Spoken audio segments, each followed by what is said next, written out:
Kitless calligraphy pen. Today we're going to make a custom bespoke dip calligraphy pen. I have two sets of bits, Nico School and Nico Maru Hard. This bit is very small and is small enough that it does not fit tightly in a 4.6 millimeter brass tube. This bit is almost twice the size, but still too small to fit in a 6.35 millimeter brass tube. However, together, using the 6.35 millimeter brass tube as the insert in the pen, and then the 4.76 millimeter brass tube as a plug or wedge, we can make both of these fit. So I'm going to walk you through a custom dip pen from start to finish. Okay, so I have our tube, and I have two different Vernier calipers. This one is strictly imperial measurements, standard measurements, and it breaks it down to 128ths of an inch, or 1/1000th of an inch. So this tube, the 6.35 millimeter, is actually 1/4 inch. This one shows it to us in both inches and in millimeters. So you can see there, let me get it in there, 6.35 millimeters. These little brass tubes are generally pretty close to dead on in their machining process. Now, I could use a 1/4 inch drill bit and drill 1/4 inch in my pen blank. However, I prefer to go just a hair bigger. So this is 6.35 millimeters, and I'm going to drill a hole at 7 millimeters. That gives me a little room to glue it in using CA glue, and it has space so that the glue can fill a void around it and create a good solid bond. I would also suggest you go a little bigger if you use a thicker glue like two-part epoxy. That stuff is very heavy and viscous and is going to need a little extra space. So if I drilled exactly a 1/4 inch, that tube would barely get into the wood, which is okay. I mean, it's nice and stiff, but you're not going to have enough room to get glue in there. So the first thing we're going to do is glue a 7 millimeter hole into a pen blank. So this is apple milled to about 3/4 by 3/4. It doesn't have to be exact. You can go as small as 5/8 by 5/8. One thing you do want to take into consideration is that your blank is going to be roughly twice the length of a normal pen blank. The reason for that is because this pen in and of itself, when it's turned, is the pen. You don't have any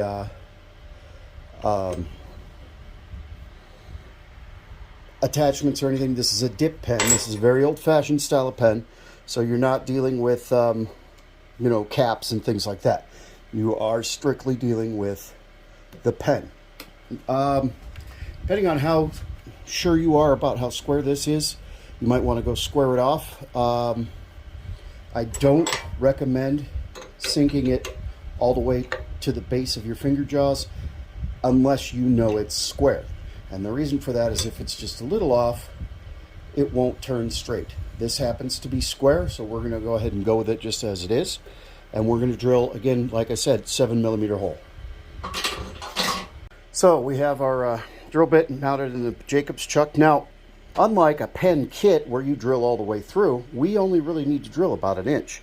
Remember, we're just putting a recess in there in order to put a little bit of brass tube, about 1 inch of brass tube, so that it will hold pencil nibs. One of the reasons I choose to use dense, heavy grained woods like this is apple, or hard maple, or cherry to make these pens is because the wood itself is the pen. There's no plastic, there's no inserts, with the exception of about 1 inch of brass tube. that is just there to give a secure place for the pen nibs to hold. So, you don't have to go very deep. That's about an inch. I'll go a tiny bit more.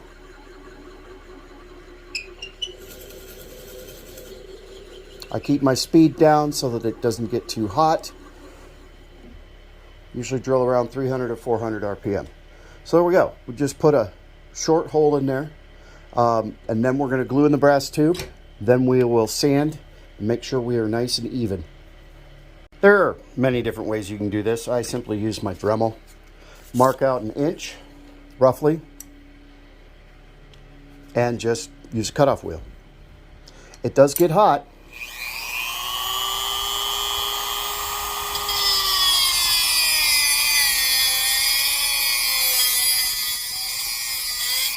Now, I'm not going all the way through because before I cut this all the way, in order to glue it, it always helps when you're using CA glue, any glue really, and brass to rough that brass up a little bit.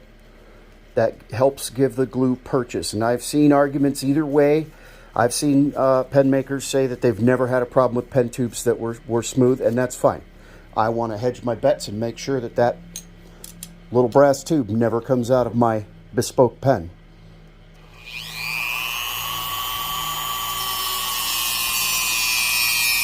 The good thing is CA glue is common and inexpensive. You can even use Gorilla Super Glue, same thing.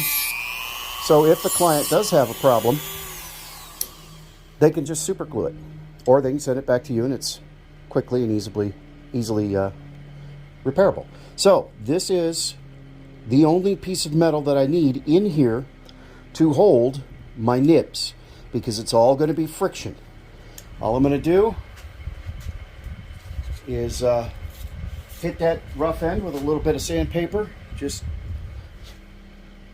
because aesthetically, even though nobody will ever see it, it's just the right thing to do. And then I prefer Starbond CA glue. So give me a second to put some gloves on and I'll show that to you. I always try to remember to wear nitrile gloves when I work with CA, because otherwise I lose my fingerprints and can't unlock my phone. So I like Starbond medium thick black. This is also used by wood turners a lot as a filler because it builds up and it's fairly thick. And I'm going to put some in the tube, or in the blank. Not a whole lot, but I'm getting some in the blank. And then, just like a regular pen kit, the way I was taught to do it was get a little on one end, and this stuff gets everywhere, you can see.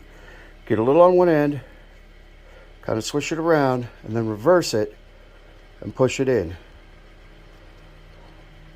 And then you can, if there's a little gap, this, like I said, this stuff is good gap filler. I put a little bit more and then hit it with some accelerator. I don't about a Starbond brand accelerator, but all accelerators work. So let that set for a couple seconds. Now, what I did not do is fill the tube with glue so that my tips won't fit. You want to get around it. You're going to get some in, but you need to leave at least a quarter of an inch where the end of the nibs can get in there and seat. It's all going to be held in with friction, so this does not have to be super precise, but the closer you are to exact, the better. So as you can see, I have some space. I can turn that away. Focus. As you can see, I have some space. I can turn that away, or I can sand it down. I want to leave my brass tube recessed a tiny bit, maybe a 32nd or a 64th of an inch. But I need less space than what I have here. So I'm going to go ahead and hit this on the disc sander. Okay, again, We're not working with exacting precision here, and that doesn't mean you can't. That just means it's not absolutely required. And the reason is because you don't have any other parts. It's a dip pen in the traditional sense, like they used to use in the 1800s. So it literally doesn't have a cap, doesn't have anything like that. It is simply a handle and a nib. So you can absolutely get as precise as you want. But if you don't have the tools or the capability, you can still make a very beautiful pen that has value. Someone will absolutely love it and will pay you a decent amount of money for it simply because it is a handmade pen, and the precision comes in the nib. You have complete artistic license with what you do here because you're not trying to fit a cap, you're not doing anything except making a pen. So let's make a pen.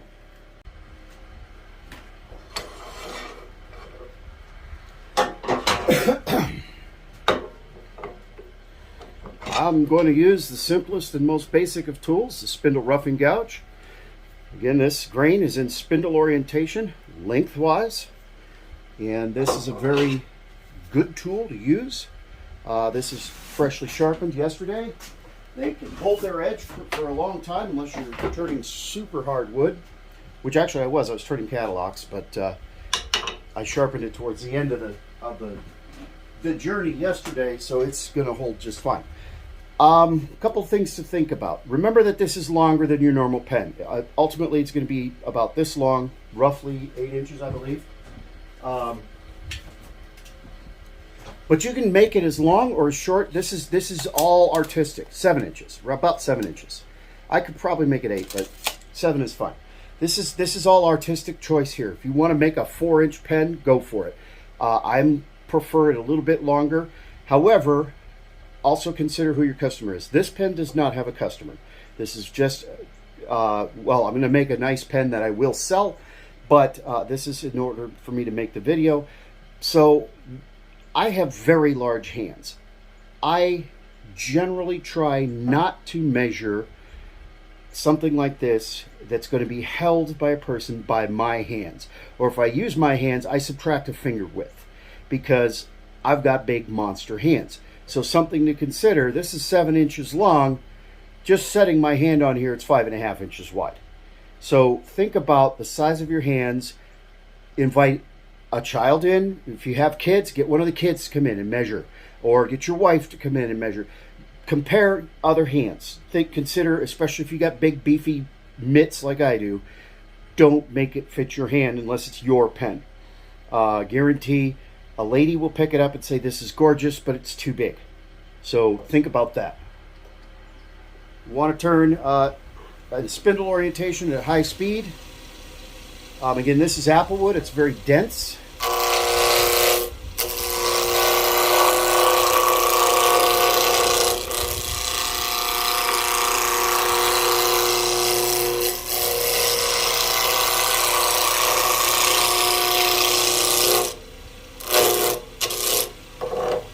Right now, we're just going to get it round.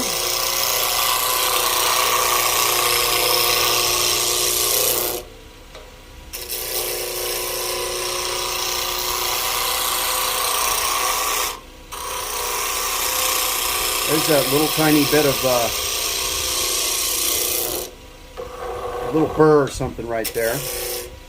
Make a nice little bit of decoration in the shaft of this pen.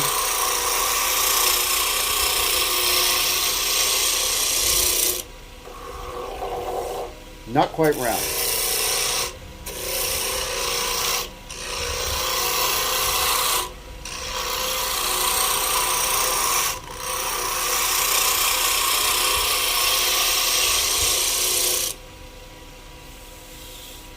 All right, we're pretty close. So, you can see there's quite a bit of grain going on in here. There's lots of nice fun things. There's that little burrish area. That's, again, a nice decoration. That's going to be a nice little treat in the side of the pen. But here's where you want to start thinking about size. So, again, considering that my hands are quite large, I'm going to show where I would hold it. So you want an indentation here where the fingers go, but I'm going to make that a little bit smaller. So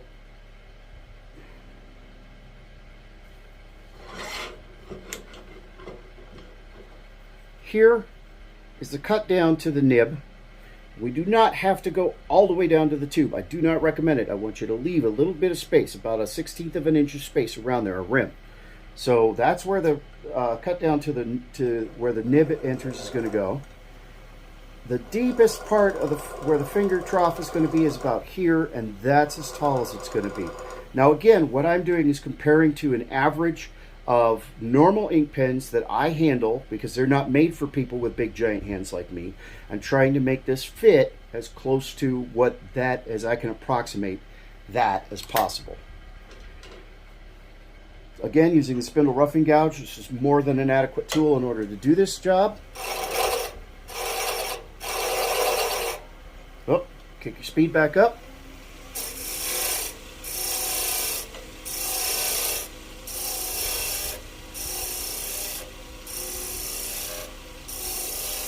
And I'm going to switch to my small skew, 1/2 inch skew.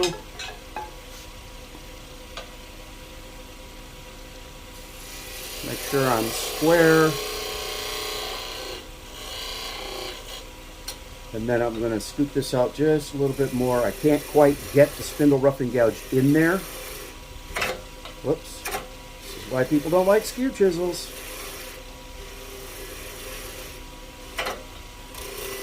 That's okay, because that's all going to be gone.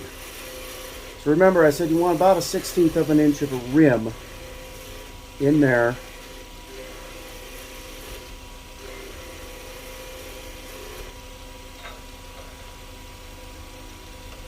So this has to go about half of the depth it is anyway, which is why I'm not sweating having little catches while I'm trying to get that real precise.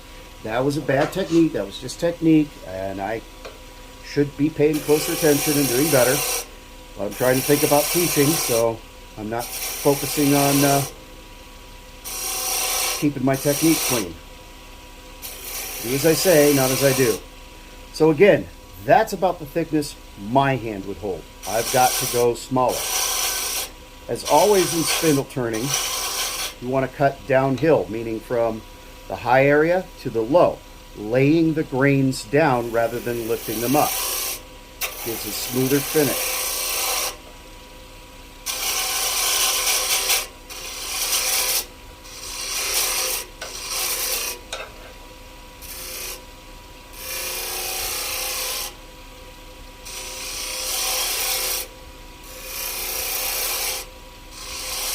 And once again, the reason I like to use very densely grained wood is because you are going to turn thin. So you want wood that can stand up to being turned that thin and not be too pliable. This is apple wood. It'll bend a little when it's this thin, but it will not bend like a whip. That's why you want to use hard maple, not soft maple. You want the pen to be able to withstand daily use, which means you need a wood that's going to be dense enough. So that's about the right thickness right there for a woman or a child's hand. And I've got that turned down to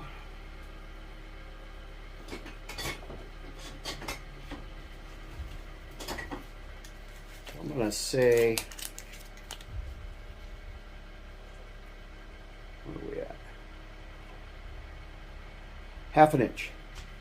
So right roughly in the area of a 1/2 inch. You can play with it bigger or smaller from there, but roughly 1/2 inch for the average hand. Again, what we're trying to do, this is not for a specific individual, so I'm trying to make it average. So from here, it's a matter of what do you want your pen to look like? This is the kind of the important thing, and this will sand this softer, but we're going to leave this shape. This is the important thing, is where the hand holds the pen. So now it's just a matter of, well, what do you want your pen to look like? And that is 100% up to you. It is your artwork and your artistry.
we're getting a little bit of vibration as we go thinner.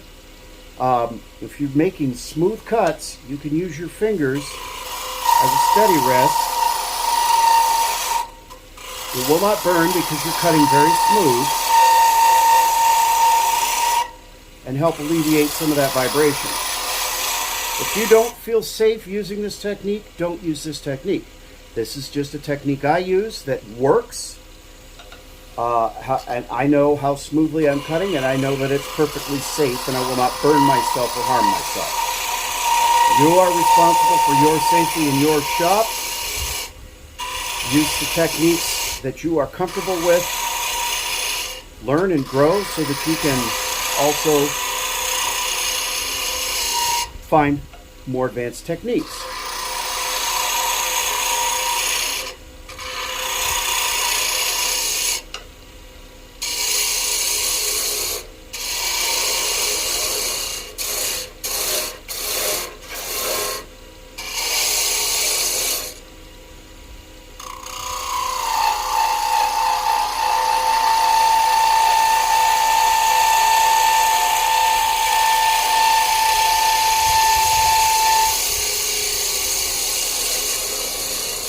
You notice the closer I get to the end, where it's supported, the less chatter.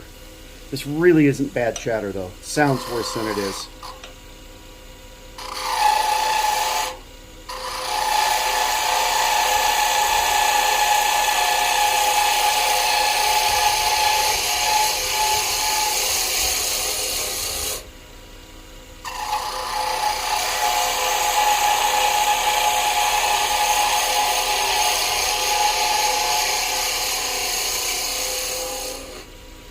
Notice too that I am locking the tool handle into my side.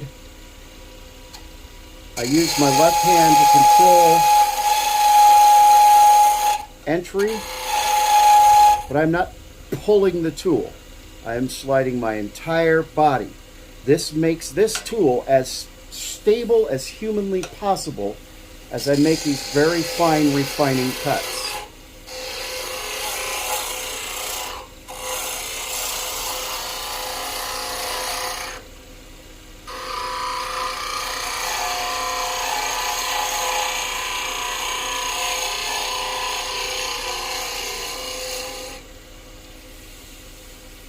Now that's pretty much a finished cut right there, but I can make it a little bit better using the cursed skew.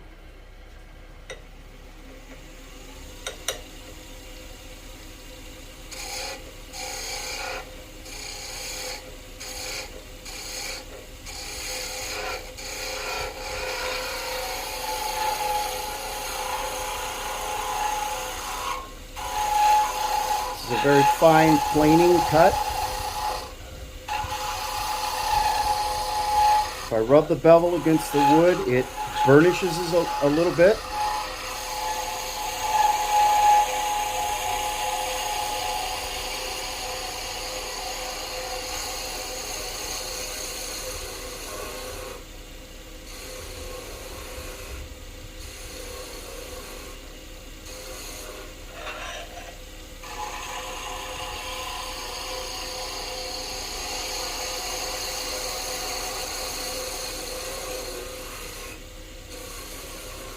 Same technique though, I'm moving my entire body, not pulling the tool with my hand.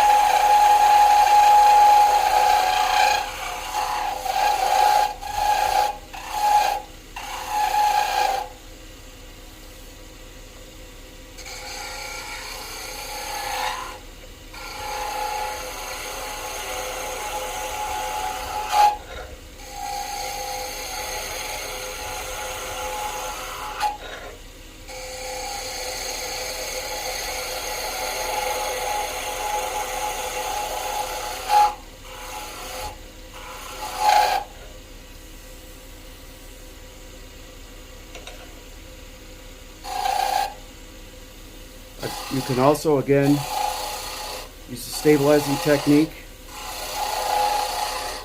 Pull that chatter out.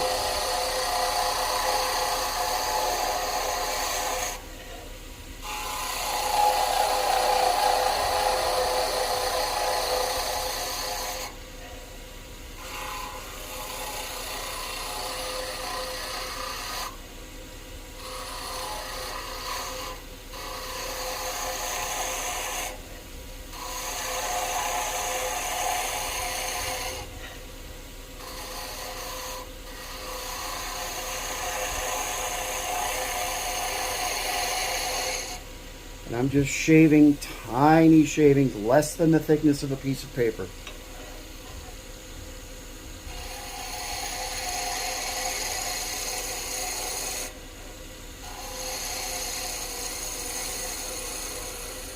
This, the finish of your pen, is where your artistry and your skill can shine.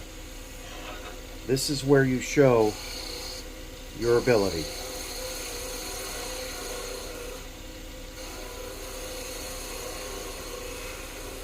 And I can't tell you how to design your pen. That's your art. I can tell you I'm going to be exploring some wilder techniques on pens, on bespoke pens like this, over the next few months. And I will be sharing video. We're going to do some multi-axis pen, bespoke pen turning. Now ultimately my goal is that I will be doing 100% kitless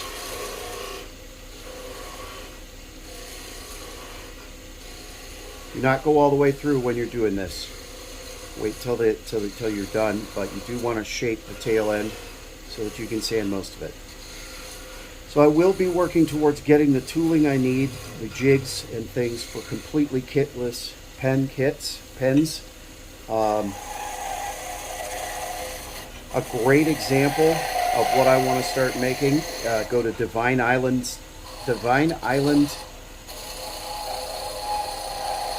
LLC, I believe. There's a turning supply and pen making shop in Key West, Florida. Braxton Frankenberry is one of the artists, and his completely kitless bespoke pens are fabulous. His work is just exquisite. I don't know if they have a YouTube channel. If they do, I will put a link.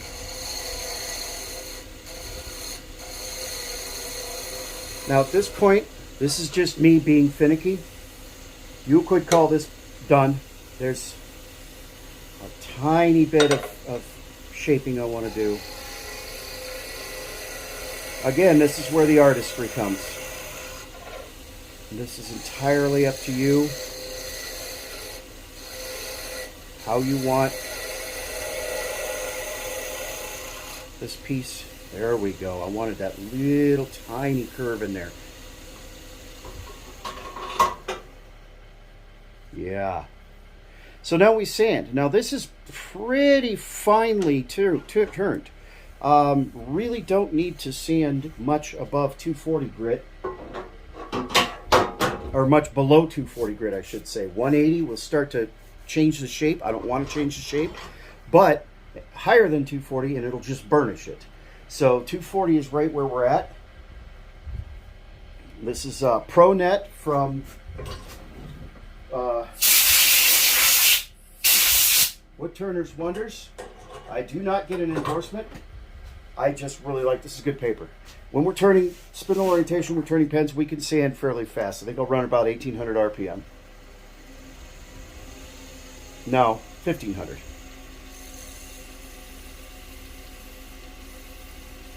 This is my sanding process, my finishing process for pens. It's not the only one. There are a lot of different ways and a lot of different products out there for pens. Find what works for you. This is how I like to do it.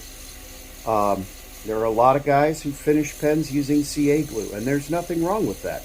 I prefer not to, because I want, when I'm holding a wooden pen, to feel like I'm holding a wooden pen. So I use wax-based polishing processes. I always sand in both directions.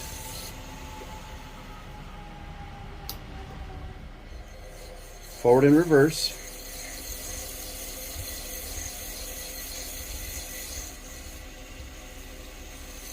Don't use a lot of pressure. Let the sandpaper and the inertia do the work.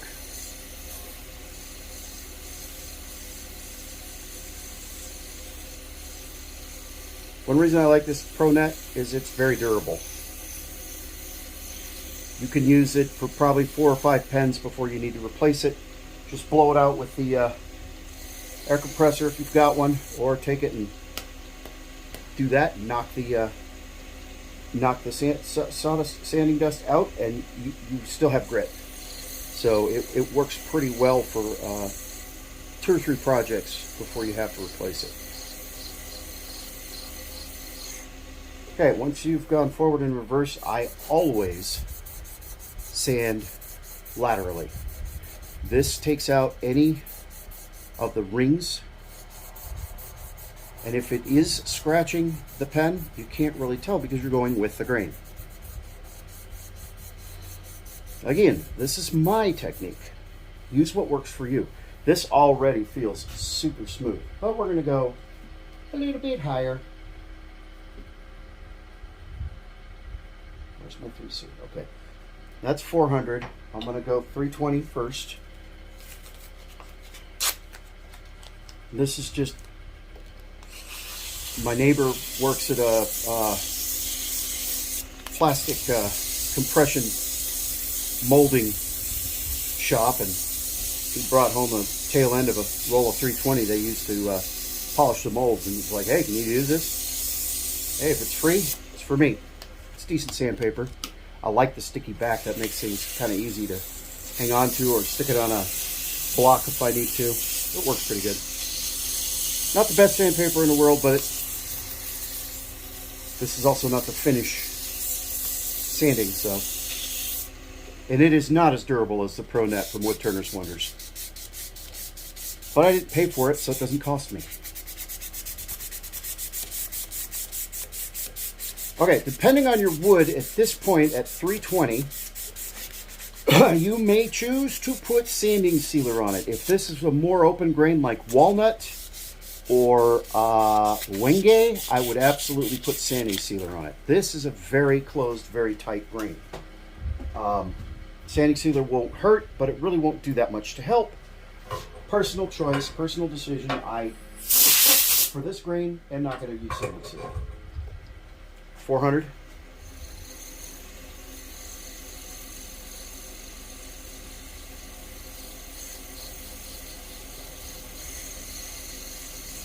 Now, when you're reusing multiple pieces, if you don't see dust come off like that, you're just burnishing, you're wasting your time.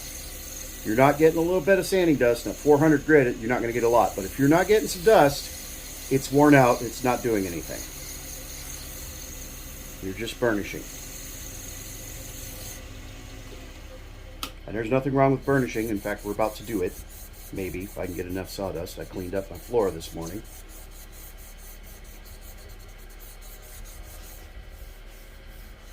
No, I don't have enough for burnishing, but usually take a good handful of sawdust, put it up on high speed, and rub it in there, and that really starts to make a good polish. But you don't have to. It's a good practice, though, especially for things like, spindle legs, for chairs and things like that. Burnishing gets you a big step closer to finishing. All right, once again, this is my process. I encourage you, figure out what works best for you. I start, once I get up to 320 or 400, with axe sanding and abrasive paste. This will take it up to roughly 1,000 grit. This is mineral wax, mineral oil, beeswax, and Tripoli. It is food safe. Tripoli is one of the ingredients used in some toothpastes. beeswax and mineral oil. Mineral oil is laxative. Beeswax is beeswax. So this is an abrasive paste. Start out around 400 or 500 RPM.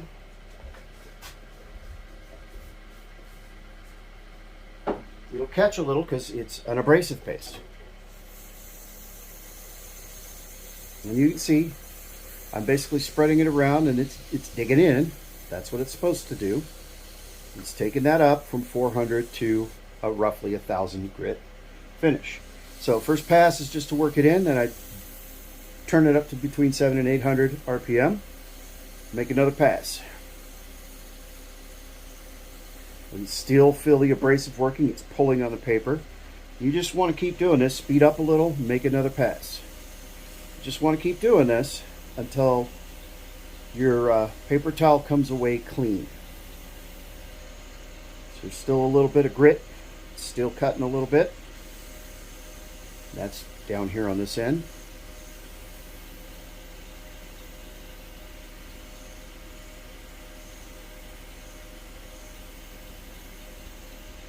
At this point, this pen, although you can tell it's wood, it is glass smooth. You could be finished here. But I'm a perfectionist. So then I go to Hutt's Perfect Pen Polishing System, PPP.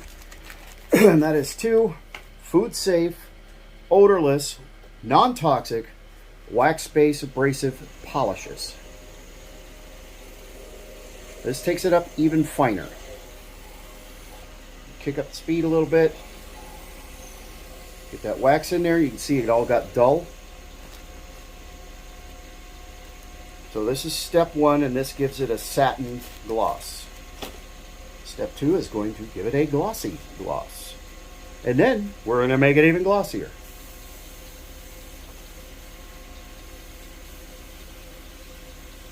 Same concept as the Axe abrasive paste. You can see the color. That means that it is abrasive. The polish is removing some material. One of the things I like about this is not only does this improve the finish of the pen, but because it's wax based, it is actually hardening and inculcating or inserting layers of finish into the wood as the abrasive is removed through this polishing process. So that's the first of the perfect pen polish. That's the satin gloss. And then we go to the second bar, which is the high gloss, and it is much, much finer. Same thing. Work the wax in. You can see it dull the finish of the pen. And it works, again, exactly the same way as the abrasive paste. Just want to buff it away until your paper towel comes away clean. Shop towels, the blue shop paper towels work really well for this process too. Probably better than regular paper towels, but I'm out. This does get a little warm. There is some friction. It is an abrasive polish paste or wax, so be prepared for your fingers to get warm. And you can feel and see when this is gone.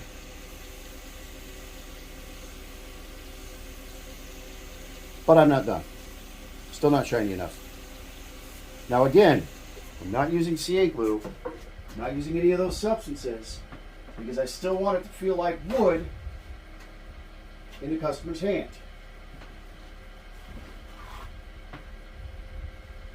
So my next step is a shellac and microcrystalline wax coat, also from Hutt Products. This is called Crystal Coat. It only takes a little bit. You only need 1 coat, but you do need to shake it really well because it does have microcrystalline carnauba wax in it.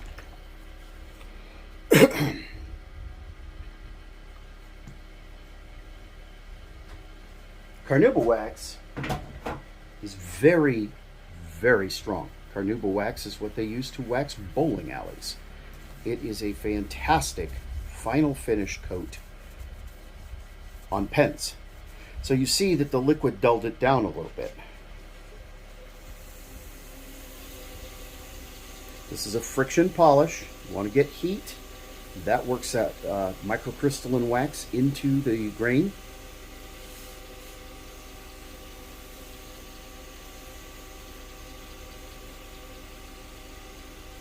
It doesn't take much. It takes one application.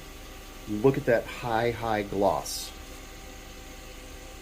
If your paper towel doesn't come away shiny, you didn't work it hard enough. Here's where you do want to apply some pressure because you want to get that friction and that heat and work that combination of shellac and microcrystalline wax in there.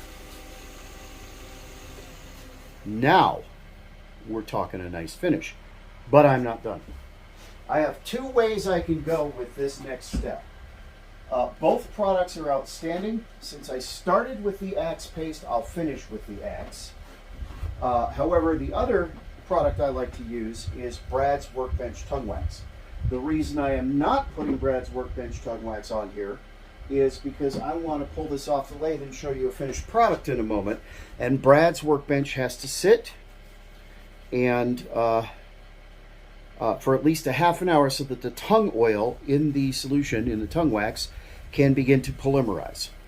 So I will use the Axe Polish and Restoring Paste. This is beeswax, Carnauba wax, bowling alley wax, and a little bit of mineral oil carrier. Again, friction polish. This is a friction polish. You want to get it hot so that that wax melts and becomes a nice, smooth, even coat. I turn it, I'm on my middle speed band on my lathe. I turn it all the way up to 1700 RPM. Usually when you turn pens, you want to turn as fast as you can. This lathe will go up to 3600 RPM. I just chose not to change bands on my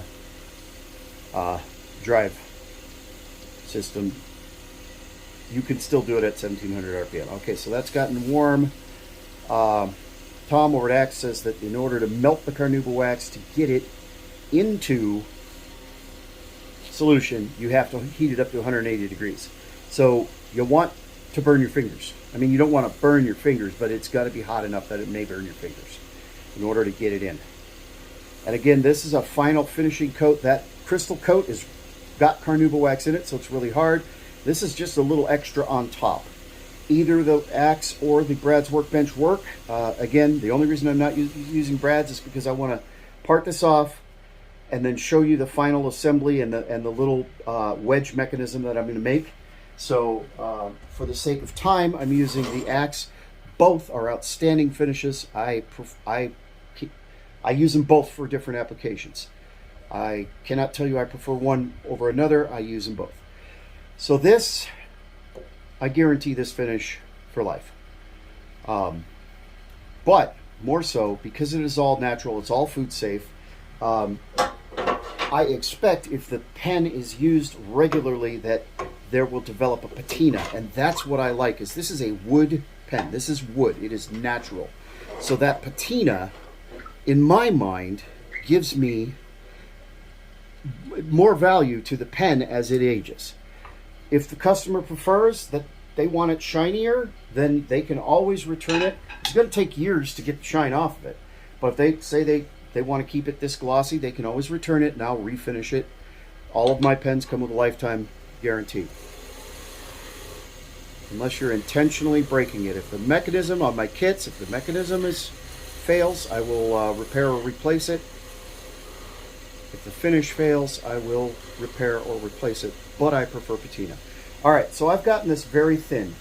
I'm going to place my left hand here because I'm going to loosen my tailstock support, but I am not removing it. Okay, I'm just backing it up a little bit so that there's space, because I'm going to part this off all the way so that I have the smoothest possible finish here. Because I still have to buff it, at least buff this, but I'll probably have to sand it a little bit. and then put finish on it.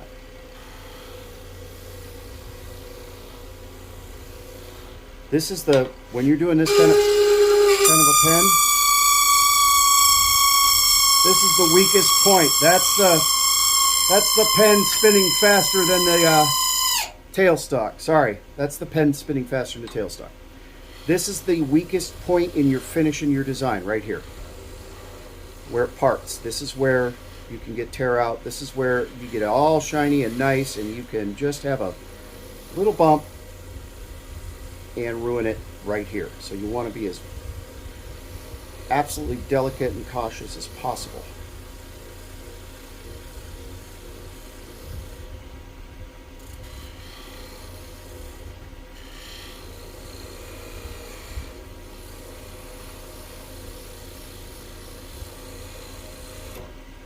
There it is. That came away very, very clean.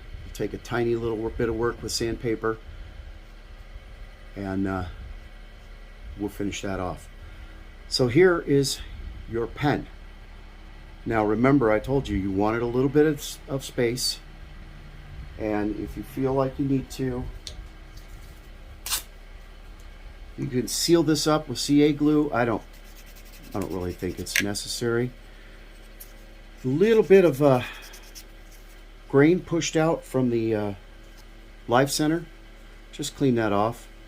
The finish is actually worked into this, so all we have to do now is fit the nibs. That's really all we have to do, and clean up this end, which is, again, I don't even need to do it. Look, I can do it right here.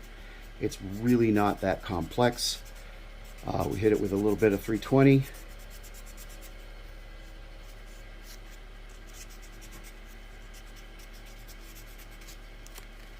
We'll hit it with the 400. Now, one good thing, although like I said, this is the weak spot in your finish, this is also the easiest part to fix it.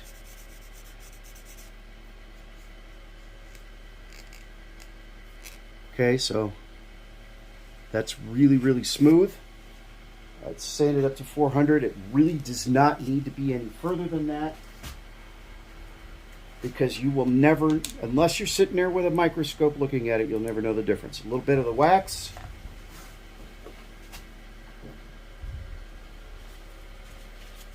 A little bit of paper towel. A little bit of friction.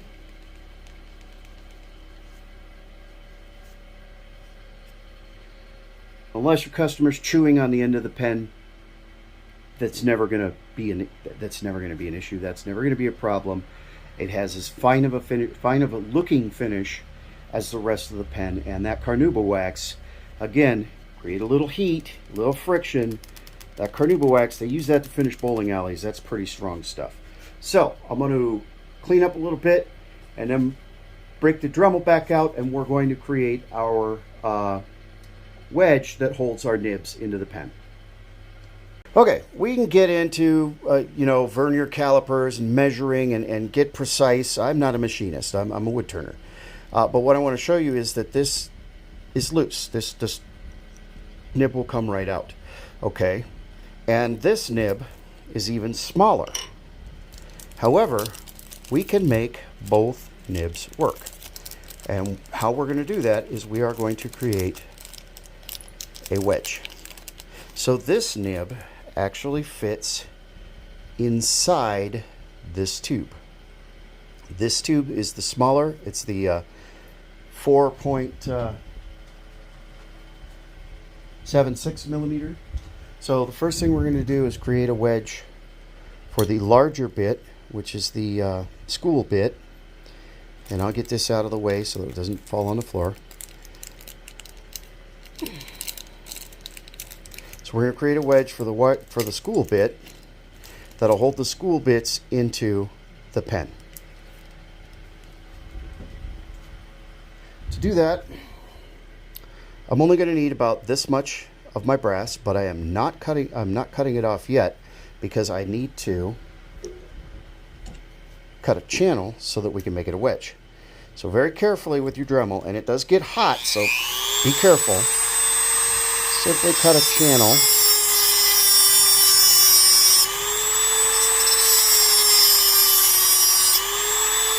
about that far, about 1/4 of an inch. And then cut it off a little further.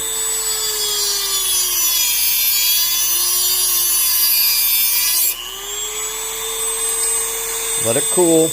Don't burn your hands.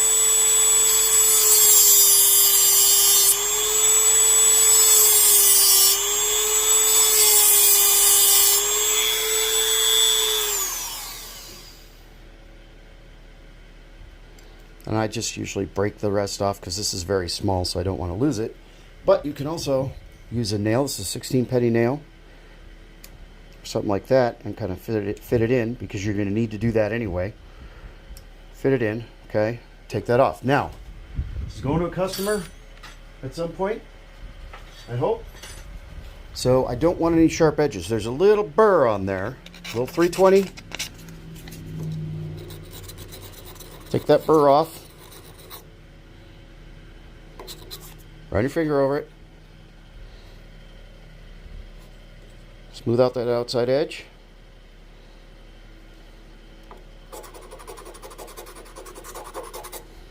Okay, now this little slot is the key. I want to bend it, so pulling the nail into the slot opens it up.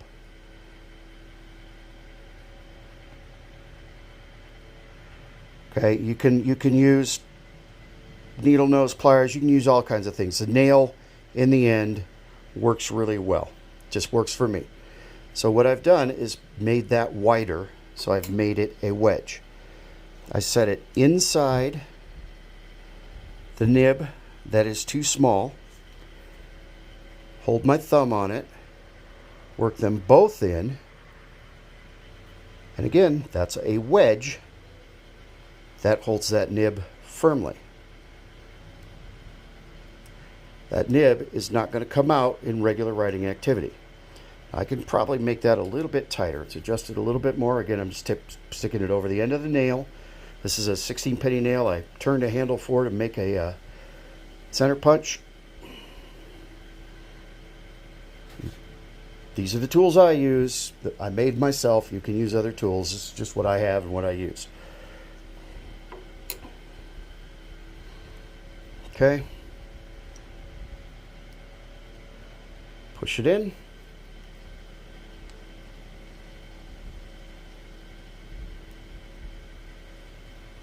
This is more than steady enough and solid enough to write with. There you have a complete dip calligraphy pen. Now, for the smaller, the wedge fits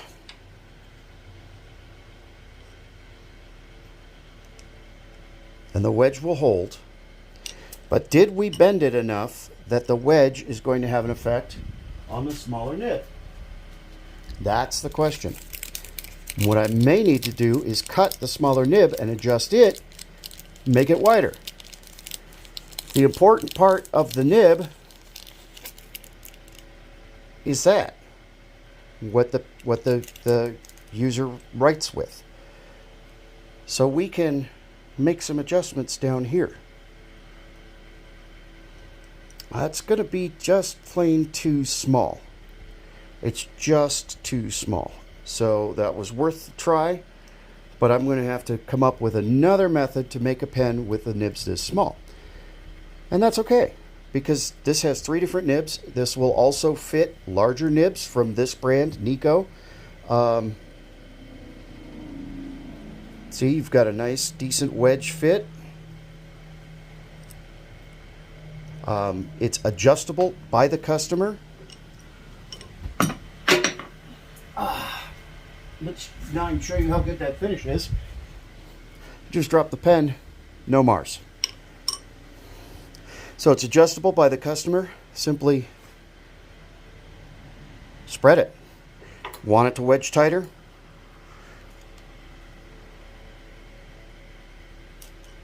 And it's super simple. There's no, this isn't highly mechanical. Push the 2 in together so that the wedge can work.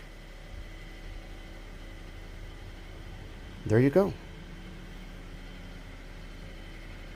An Applewood calligraphy pen.